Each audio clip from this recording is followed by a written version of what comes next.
ואלו הן 80 שניות על 80 שנה לרמת יוחנן. גרעין החלוצים שהקים את רמת יוחנן יוסד בסוף שנות ה-20 על ידי קבוצת הצפון שישבה במטולה.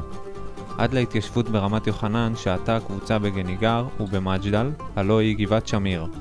ב-1931 התיישבה הקבוצה ברמת יוחנן והיא מנתה 48 נפשות. החברים עבדו בחקלאות, בניין, סלילת כבישים, ראיית צאן ושמירה. ב-1940 חל פילוג וחילופי אוכלוסין בין רמת יוחנן לבית אלפא.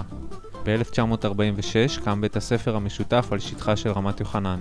באותה שנה נחגג חג העומר הראשון, ואותו אנו ממשיכים לחגוג מדי שנה ברוב הדר וטקס.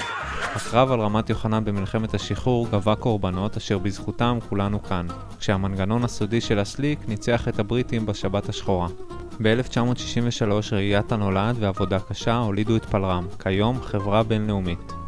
חינוך משותף, שומרת לילה ושעת איכות נחקרו ותועדו בסרטו המפורסם של בטליים, ילדי החלום. ב-1982 חל המעבר ללינה משפחתית, ומאז אנחנו לא מפסיקים לשפץ. כדור מים הוא הספורט המועדף על תושבי הרמה. האורווה כותפת פרסים ומהווה מוקד משיכה לרוכבים מכל הארץ. בסוף שנות ה-90 בוטל המוסד סידור עבודה, ולמרות שנשארנו קיבוץ שיתופי, ההפרטות לא איחרו לבוא.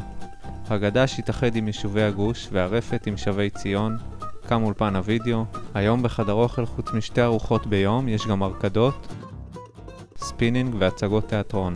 בית התרבות הפך לחדר מוזיקה, שם שרים, מנגנים וגם עושים יוגה. בבריכת צוללים, במאגר גולשים ובפאב שסוף סוף יצא מהמקלט חוגגים עד אור הבוקר. אז מי אמר שפעם היה פה שמח? שמח פה כל יום.